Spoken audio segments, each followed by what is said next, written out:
Welcome to Chennai Press News Channel.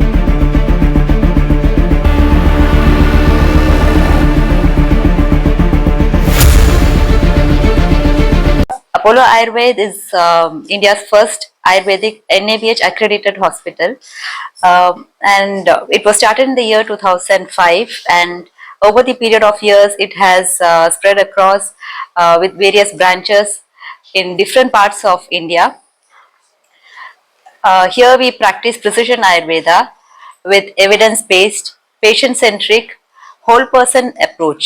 Avascular necrosis அப்படின்னு சொல்றது யூஸ்வலா இப்ப ரீசெண்டா நிறைய வருது.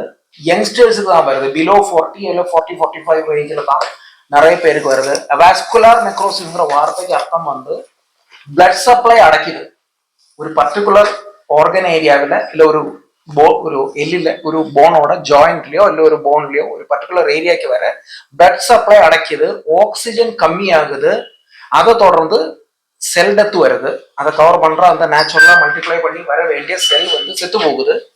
அது திருப்பி ரிக்கவர் பண்றது அவ்வளோ ஈஸி இல்லாம இருக்கு. பிகாஸ் பிளட் சப்ளை கம்மியானதுனால வேண்டிய அளவுக்கு நியூட்ரிஷனோ இல்ல ஆக்சிஜனோ அந்த ஏரியாவில் வராம இருக்கிறதுனால அந்த இடத்துல செல் வந்து ட்ரை ஆகி டெத் ஆகி அந்த இடத்துல ஒரு லேயர் ஃபார்ம் ஆயிட்டு அது மூவ் பண்ணும் போது அந்த ஆர்டிகுலர் ஜாயிண்ட் ஆகிற மூபிலிட்டி இருக்கிற மாதிரி இப்படி மூவ் ஆக ஜாயிண்ட் ஆகும் போது ஆட்டோமேட்டிக்கா அந்த இடத்துல அந்த ஜவ் வந்து தேஞ்சு போகுது. அது ரீப்ளேஸ் ஆகலை.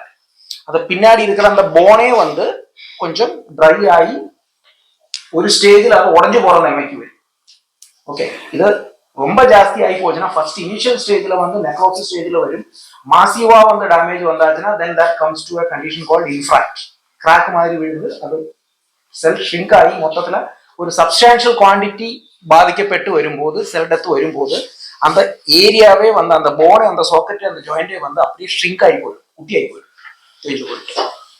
ஸோ யூஸ்வலா பேஷண்ட் வந்து லிம்பிங் பண்ணி நடக்கிற நிலைமையில வரும். ஸ்டெப் எல்லாம் ஏறுற மாதிரி இல்லை, அந்த காலில் மட்டும் வெயிட் கொடுத்து அந்த இடத்துல ஜாஸ்தி வரும்போது ஃப்ராக்சர் ரிஸ்க் ரொம்ப ஜாஸ்தி இதுல. ரைட், இதுதான் அவாஸ்குலர் நெக்ரோசிஸோட ஒரு ஜெனரல். இதுல லைஃப் ஸ்டைல்ல யூஸ்வலா வரக்கூடியது ஸ்மோக்கிங் இருக்கிறவங்க, குட்கா மாதிரி இருக்கிறவங்க யூஸ் பண்றவங்க, இதெல்லாம் யூஸ் பண்றவங்களுக்கு எல்லாம் வந்து அதே மாதிரி நிறைய வந்து இந்த சால்டட் ஃப்ரைட் ஐட்டம்ஸ் நிறைய சாப்பிட்றது, பஜ்ஜி போண்டா சிப்ஸ் மாதிரி ஐட்டம்ஸ் எல்லாம் உப்பு போட்டு வறுத்த ஐட்டம்ஸ் நிறைய சாப்பிட்றவங்களுக்கு எல்லாம் வந்து அந்த பிளட் சப்ளையோட அந்த லைனிங் வந்து எலாஸ்டிசிட்டி போகும். நரம்போட எலாஸ்டிசிட்டி போயிட்டு ஹார்ட் ஆகி பிளட் சப்ளை குறையலாம். ஓகே, இனிஷியல் ஸ்டேஜில் வந்து பிளட் சப்ளை குறைஞ்சிட்டு வரும்போதா இருந்துச்சுன்னா வலி ஆரம்பிக்கும். நடக்கும்போது ஸ்ட்ரெயின் ஆகும்போது அந்த தேஞ்சு போற நிலைமையில வரும். ஸோ அந்த ஆஸ்டியோ ஆர்த்ரைட்டிஸ்னு சொல்ற எலும்பு தேயிற நிலைமையில ஃபர்ஸ்ட்ல இருக்கும்போது இது ட்ரீட்மெண்ட் பண்ண கிடைச்சாச்சுன்னா ரொம்ப ஈஸியா நம்மளால ரெஸ்டோர் பண்ண முடியும். பிகாஸ் அந்த பிளட் சப்ளை நம்ம திருப்பி ரெஸ்டோர் பண்ணிட்டு இதுக்கு தேவையான நியூட்ரிஷனல் சப்ளிமெண்ட்ஸ் நம்ம ரீச் ஆகும் மாதிரியான ட்ரீட்மெண்ட்ஸ் கொடுத்தாச்சுன்னா அதுக்கு டெஃபினட்டா வந்து ரொம்ப ஃபாஸ்டா வந்து ரிகவரி கிடைக்கும். பட் நிறைய பேர் வந்து 2 years 3 years அப்புறம் ரொம்ப அட்வான்ஸ் ஸ்டேஜ்ல வரும்போது ரிகவரி ஃபேஸும் எந்த அளவுக்கு பழகி இருக்கோ இந்த வியாதி, எந்த அளவுக்கு ஒப்ஸ்ட்ரக்ஷன் பிளட் சப்ளை அடைச்சிருக்கோ, எந்த அளவுக்கு அந்த ஜாயிண்ட் டேமேஜ் ஏற்கனவே செல்டப் வந்திருக்கோ அதுக்கு ஏற்றபடி ரிகவரியில கொஞ்சம் வேரியேஷன்ஸ் இருக்கலாம். ரைட், எல்லா கேஸுமே நம்ம ட்ரீட் பண்ணி குணப்படுத்த முடியுமா அப்படின்னு கேட்டாச்சுன்னா மாசிவ் கிராக் வந்து டேமேஜ் வந்த கேஸா இருந்துருக்கு, அவங்க வந்து ரிகவரியே பண்ண முடியாத கேஸா இருந்துச்சுன்னா டெஃபினட்டா நம்ம வந்து சர்ஜரிக்கு தான் ரெக்கமெண்ட் பண்ணுவோம். எவ்ரி கேஸ் கேன் பி கியூர்னு கேட்டாச்சுன்னா கண்டிப்பா முடியாது. It's depends upon the severity of the damage to the joint. It depends upon the chronicity, எவ்வளவு பழகி போயிருக்கு, எவ்வளவு எந்த அளவுக்கு டேமேஜ் வந்திருக்கு, இதுக்கு ஏற்றபடி இருக்கும். இதான் ஜெனரலா வந்து இதோட ஒரு இதுன்னு சொல்றது. Vimal came to me in the month of April. He presented with all these symptoms of pain and difficulty in movement. He was facing challenges in his day-to-day activities.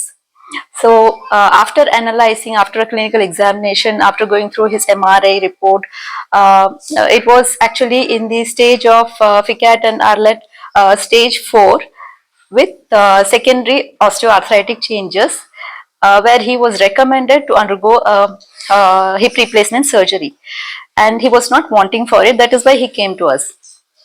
So after thorough analysis, I was very particular that he takes complete rest during the treatment time, and that is why he was admitted.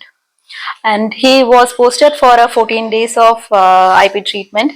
So which initially it was like improving the Agni, that is cellular level metabolism, and also reducing the inflammatory changes with the help of certain paste applications, certain medicated dhara kind of things. And once he started responding in the form of reduction of stiffness and reduction of heaviness in the hip joint, then we gradually started moving on to application of oil kind of treatments. Simultaneously, even certain internal medicines and certain other therapies which are helping in bone tissue nourishment, re-establishing the cellular, the microcirculation, and also strengthening the supportive muscles and ligaments were also done. So over a period of time, we were also very particular that he doesn't have any slip and fall, or no strain for the particular joint was happening. So special instructions were given to the caregivers also. So over a period of time, in these 14 days, he started recovering, and almost 80 to 90% there was no pain by the end of the treatment, and his gait also improved. But the treatment didn't end there. Even after discharge, he has been continuing with oral medications and certain maintenance therapy which were done in weekly once basis. So for about 10 weeks we continued in that way, and later on uh, further there were improvements. So the duration of therapy also was extended from weekly once to once in 2 weeks, and then monthly once. He is in maintenance therapy currently. அதே மாதிரி பார்த்தா என்னோட அந்த life ஸ்டைலே கொஞ்சம் அப்படியே change ஆக ஆரம்பிச்சுது. அதுக்கப்புறம் ஃபைனலாக பார்த்தீங்கன்னா அந்த சர்ஜரி தான் அப்படின்ற மாதிரி வந்ததுக்கப்புறம், ஸோ அந்த சர்ஜரி பண்ணணும் அப்படின்ற மைண்ட் செட் வரும்போதே வந்து டோட்டலாக வந்து அப்செட் ஒரு மாதிரி ஆயிடுச்சு.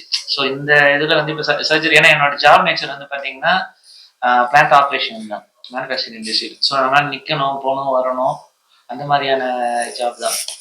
ஸோ அந்த மாதிரி இருக்கும்போது இது மாதிரி சர்ஜரி பண்ணிட்டு திரும்ப அந்த ஜாப்லாம் பண்ண முடியுமா அப்படின்றது தான் ஃபர்ஸ்ட் கொஸ்டின். அந்த இதுல அதுக்கப்புறம் அந்த அந்த சர்ஜரி பண்ணினா அதுக்கப்புறம் மெடிக்கேஷன் வந்து ஃபாலோ பண்ணோம். அந்த மாதிரி எல்லாமே இருந்தது. அது மாதிரி இருக்கும்போது அவங்க சர்ஜரின்னு சொல்லும் போது அது எவ்வளவு நேரம் எடுக்கும், 6 months ஆகும், அந்த மாதிரி எல்லாமே வந்து சொன்னாங்க. ஸோ சர்ஜரி பண்ணக்கூடாது, இதுக்கு வேற ஏதாவது வந்து ஆல்டர்னேட்டிவ் இருக்கா அப்படின்ற மாதிரி பார்க்கும்போது சித்தா, ஆயுர்வேதா அந்த மாதிரி விஷயம் வந்து இது பண்ணும்போது, ஸோ ஆயுர்வேதா சைடு வந்து போகலாம். ஏன்னா அதுலதான் வந்து சர்ஜரி இல்லாமல் இருக்கும். ரெண்டாவது, ஆயுர்வேதிக் மெடிசன் வந்து பார்த்தீங்கன்னா உங்களுக்கு அந்த சைட் எஃபெக்ட்ஸ் அந்த மாதிரி எதுவுமே இருக்காது, மேக்சிமம் இருக்காது. ஸோ அதனால அது அந்த மாதிரி போகலாம் அப்படின்ற மாதிரி சூஸ் பண்ணேன் சார். சர்ஜரி அவாய்ட் பண்ணணுன்றதுக்காக தான் நான் ஆயுர்வேதா சைடே போனேன். அது போகும்போது எனக்கு வந்து அது ஆயுர்வேதா சைடில் வந்து நல்ல ஒரு இம்ப்ரூவ்மெண்ட். ஃபர்ஸ்ட் ஆஃப் ஆல் வந்து அந்த பெயின் வந்து மேனேஜ் ஆச்சு. அதுக்கப்புறம் வந்து என்னோட குவாலிட்டி ஆஃப் லைஃப் வந்து நல்லாவே வந்து இம்ப்ரூவ் ஆயிடுச்சு. ஏன்னா அந்த ஏவியன் அந்த பீரியட்ல வந்து பார்த்தீங்கன்னா எந்த வேலையுமே ஒரு கம்ஃபர்டபுளா செய்ய முடியாது. ஓப்பனா சொன்னோன்னா குழந்தைங்களை தூக்குறது கூட வந்து முடியாது. அந்த மாதிரி ரொம்ப ஸ்ட்ரெஸ்ஸா இருக்கும். எங்கேயும் போறதுக்கும் வந்து ஏதாவது ஃபங்க்ஷனுக்கோ இதுக்காக போனோம்னாலும் ஒரு மாதிரி ஃபீலிங்கா இருக்கும். அதனாலே நிறைய அவாய்ட் பண்ணி அந்த சிச்சுவேஷன் வந்து பாத்தீங்கன்னா அந்த வீட்டுக்குள்ளேயே ஒரு முடங்கி போற மாதிரியான ஒரு சிச்சுவேஷன் மாதிரி இருந்தது. ஸோ அது நான் போயிட்டு டாக்டர் சஜஸ்ட் பண்ணப்ப செகண்ட் ஒப்பீனியன் எல்லாமே கேட்டேன். அவங்ககிட்ட எல்லாம் கேட்கும்போது பாத்தீங்கன்னா சர்ஜரி தான் இதுக்கு அப்படின்ற மாதிரி தான் வந்து சொல்லிட்டாங்க. ஸோ அதுக்கப்புறம் தான் வந்து சரி இது பண்ணக்கூடாது அப்படின்றது வந்து இந்த ஏஜ்ல இது வேண்டாம் அப்படின்ற மாதிரி. அதே மாதிரி ஃபேமிலி சைடா அது ஏதாவது வேற பார்க்கலாம், வேற என்ன இருக்குன்னு பார்க்கலாம். ஏன்னா இப்போ நிறைய அட்வான்ஸ்டா வந்துருச்சு, மெடிசன்ஸ் எல்லாமே வந்துருக்கு அப்படின் போது டிஸ்கஸ் பண்ணி எல்லாம் பண்ணி ஃபர்ஸ்ட் ஆஃப் ஆல் வந்து வீட்டில் கொடுத்த ஹோப் அதுக்கப்புறம் தான் இந்த ஆயுர்வேதிக் இதுல வந்து பார்த்தோம். சர்ச் பண்ணப்ப வந்து பாத்தீங்கன்னா இந்த ஏவியனுக்கு வந்து ட்ரீட்மெண்ட்ஸ் இருக்கு ஆயுர்வேதால, இதுல வந்து இந்த மாதிரி கியூர் ஆகுறாங்க அப்படின்ற மாதிரிலாம் பார்த்தோம் சார். ஸோ அதனால ஆயுர்வேதா சைடு வந்து போனதுக்கு அப்புறம் பாத்தீங்கன்னா நல்லாவே பெட்டரா, அதாவது நான் இந்த பெயின் இந்த ஏவியன் வர்றதுக்கு முன்னாடி எப்படி இருந்தனோ அந்த லைஃப் ஸ்டைல் வந்து ரீச் பண்ணிட்டேன்.